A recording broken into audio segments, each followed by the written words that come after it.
ಗುರು, ನಮ್ಮ ಇಂಡಿಯನ್ ಮಾರ್ಕೆಟಲ್ಲಿ ಪ್ರತಿ ವರ್ಷ ಕೆಲವಷ್ಟು ಬೈಕ್ಗಳು ಬರ್ತವೆ ಹೋಗ್ತವೆ. ಆದರೆ ಅದರಲ್ಲಿ ಕೆಲವಷ್ಟು ಬೈಕ್ಗಳು ತಮ್ಮ ಲೆಗಸಿಯನ್ನು ಹಾಗೆ ಬಿಟ್ಟು ಹೋಗ್ತವೆ. ಅದರಲ್ಲಿ ಈ R15 V3 ಕೂಡ ಒಂದು.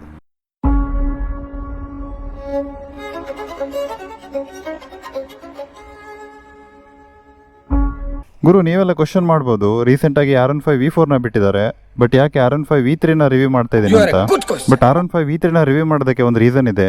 ರೀಸೆಂಟಾಗಿ R15 V4ನ ನಾನು ರೈಡ್ ಮಾಡಿದ್ದೀನಿ. ಯಾಕೋ ನನಗೆ R15 V3ಲಿರೋ ಆ ರಾಕ್ ಪವರು, ಇನಿಷಿಯಲ್ ಪಂಚು R15 V4ಅಲ್ಲಿ ಸಿಗಲಿಲ್ಲ. ಬಟ್ ನಾವು ಯಮಹದವ್ರನ್ನ ಬ್ಲೇಮ್ ಮಾಡೋಕ್ಕಾಗಲ್ಲ, ಯಾಕಂದರೆ BS6 ಕಂಡೀಷನ್ಸೇ ಆ ಥರ ಇದ್ದಾವೆ.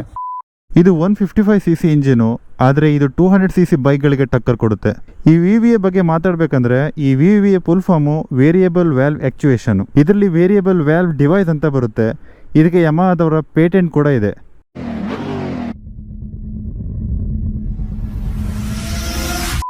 ಗುರು, ನಮ್ಮೆಲ್ಲ ಬಾಯ್ಸ್ಗೂ ಒಂದು ಡ್ರೀಮ್ ಬೈಕ್ ಅಂತ ಇರುತ್ತೆ ಕಾಲೇಜ್ ಡೇಸ್ಗಳಲ್ಲಿ. ಆದರೆ ಪ್ರಾಪರ್ ರೈಡಿಂಗ್ ಗೊತ್ತಿಲ್ಲದೆ ಟೀನೇಜಲ್ಲಿ ಇರ್ರೆಸ್ಪಾನ್ಸಿಬಲ್ ಆಗಿ ರೇಸ್ಗಳನ್ನು ಮಾಡಿ ಆಕ್ಸಿಡೆಂಟ್ ಆಗಿ ಹಾಸ್ಪಿಟಲ್ಸ್ ಇರೋರು ಜಾಸ್ತಿ. ಈ ಥರ ಗಾಡಿಗಳಲ್ಲಿ KTM RC, MT-15, R15, NS200, Duke, ಈ ಥರ ಗಾಡಿಗಳ ಹೆಸರೇ ಕೇಳಿಬರೋದು ಜಾಸ್ತಿ. ನಮ್ಮಲ್ಲಿ ಕೆಲವರಿಗೆ ಈ ಬೈಕ್ಗಳ ವ್ಯಾಲ್ಯೂ ಗೊತ್ತಿಲ್ಲದೆ ಮನ್ಸಿ ಬಂದಂಗೆ ಓಡಿಸಿ ಕೆಲವೊಂದು ಬ್ರ್ಯಾಂಡ್ಗಳನ್ನು ಸಕ್ಸಸ್ಫುಲಿ ಚಪ್ರಿಫೈ ಮಾಡಿದ್ದೀವಿ. ಅದರಲ್ಲಿ KTM ಫಸ್ಟ್ ವಿಕ್ಟಿಮು. ಬ್ರೋ, ಏನು ಹೇಳ್ತೀರಾ R15 V3 ಬಗ್ಗೆ? ಚೆನ್ನಾಗಿದೆಯಾ? ನೀನು ನೋಡ್ರ, ಅಯ್ಯೋ ಪಾಪ. ಸೊ ಸಿಂಪಲ್ ಆಗಿ ಈ VVA ಟೆಕ್ನಾಲಜಿ ಬಗ್ಗೆ ಹೇಳಬೇಕಂದ್ರೆ, ಈ ಇಂಜಿನ್ನಲ್ಲಿ 4 ವ್ಯಾಲ್ವ್ ಇರುತ್ತೆ. ಆದರೆ ಬಿಲೋ 6000 RPM ಅಲ್ಲಿ ಕೇವಲ 2 ವ್ಯಾಲ್ವ್ ಮಾತ್ರ ವರ್ಕ್ ಆಗುತ್ತೆ. ನೀವು ಯಾವಾಗ 6500 RPM ಗಿಂತ ಜಾಸ್ತಿ ಹೋಗ್ತೀರಾ, ಆವಾಗ ಇದ್ರೊಳಗಿರುವಂಥ ಸೆನ್ಸರು 4 ವ್ಯಾಲ್ವನ್ನು ಓಪನ್ ಮಾಡುತ್ತೆ. ನಾರ್ಮಲ್ ಆಗಿ ನೀವು ಹೇಗೆ RPMನ ಇನ್ಕ್ರೀಸ್ ಮಾಡ್ತಾ ಹೋಗ್ತೀರಾ, ಆವಾಗ ವ್ಯಾಲ್ವ್ನ ಓಪನಿಂಗ್ ಮತ್ತು ಕ್ಲೋಸಿಂಗ್ ಸ್ಪೀಡ್ ಕೂಡ ರಿಡ್ಯೂಸ್ ಆಗ್ತಾ ಹೋಗುತ್ತೆ. ಆವಾಗ ಏರ್ ಫಿಲ್ ಮಿಕ್ಸ್ಚರು ಈಸಿಯಾಗಿ ಮೂವ್ಮೆಂಟ್ ಆಗೋದಕ್ಕೆ ಪ್ರಾಬ್ಲಮ್ ಆಗುತ್ತೆ. ಸೊ ಯಾವಾಗ ಸೆನ್ಸರು 4 ವ್ಯಾಲ್ವನ್ನು ಓಪನ್ ಮಾಡುತ್ತೆ, ಆವಾಗ ಏರ್ ಫಿಲ್ ಮಿಕ್ಸ್ಚರು ಈಸಿಯಾಗಿ ಮೂವ್ಮೆಂಟ್ ಆಗೋದಕ್ಕೆ ಹೆಲ್ಪ್ ಆಗುತ್ತೆ. R ಸೀರೀಸಲ್ಲಿ ಟೋಟಲ್ 4 ಬೈಕ್ಗಳಿದ್ದಾವೆ. ಅದರಲ್ಲಿ R15, R3, R6, R1. I think R6 ಇಲ್ಲ, ಈಗ R6 ಡಿಸ್ಕಂಟಿನ್ಯೂ ಆಗಿದೆ. ಈಗ R7 ಬರ್ತಾ ಇದೆ. ಇನ್ನು R1 ಒಂಥರ ಯಮಹದವ್ರ R ಸೀರೀಸಿಗೆ ದೊಡ್ಡ ಅಣ್ಣ ಇದ್ದಂಗೆ. ಗುರು, ಕಾಲೇಜ್ ಡೇಸ್ಗಳಲ್ಲಿ ನಾವು ಈ ಥರ ಬೈಕ್ಗಳಿಗೆ ತುಂಬ ಅಟ್ರಾಕ್ಟ್ ಆಗಿಬಿಡ್ತೀವಿ.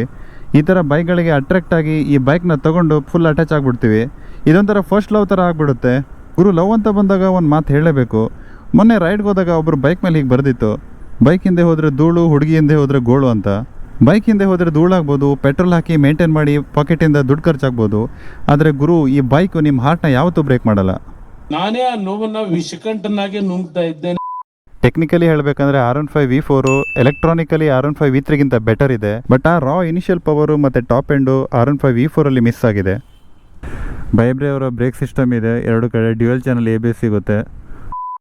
ಇದು ನಿಮಗೆ ಲೋ ಅಲ್ಲಿ ಹೋಗ್ಬೇಕಾದ್ರೆ, ನೀವು ಕಡಿಮೆಯಲ್ಲಿ ಹೋಗ್ಬೇಕಾದ್ರೆ 2 ವೇಲ್ ಥರ ಹೋಗುತ್ತೆ, ಅಂದರೆ ಫ್ಯೂಲ್ ಕನ್ಸಂಪ್ಷನ್ ಕಡಿಮೆ ಮಾಡ್ತದೆ. ಟಾಪಲ್ಲಿ ಹೋಗ್ಬೇಕಾದ್ರೆ 4 ವೇಲ್ ಥರ ಹೋಗುತ್ತೆ.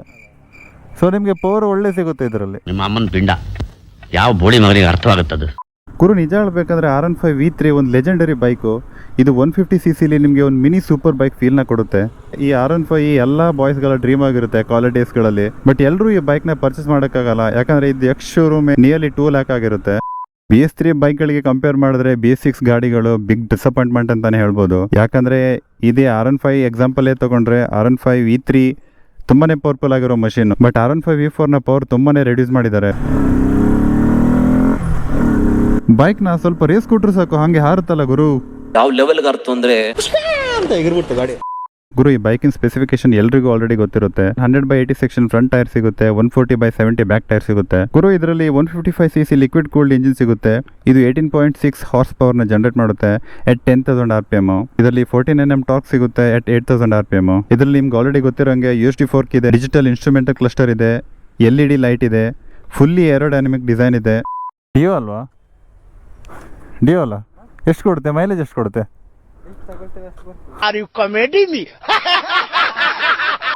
ನೀವು R15 V3ನ ಪರ್ಚೇಸ್ ಮಾಡ್ತೀನಿ ಅಂದ್ರೆ ಆಗಲ್ಲ, ಯಾಕಂದ್ರೆ R15 V3 ಆಲ್ರೆಡಿ ಡಿಸ್ಕಂಟಿನ್ಯೂ ಆಗಿದೆ.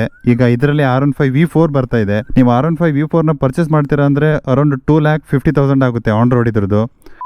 ನೀವು ಅಬ್ಸರ್ವ್ ಮಾಡಿರ್ಬೋದು, ಯಮಹದಲ್ಲಿ 200cc ಬೈಕೇ ಇಲ್ಲ. ಯಾಕಂದ್ರೆ ಯಮಹದವ್ರಿಗೆ ಗೊತ್ತು ಈ 150cc ಗೂಳಿನೇ ಸಾಕು 200cc ಬೈಕ್ಗಳಿಗಂತ. ಸ್ಟಾರ್ಟ್ ಮಾಡಿ.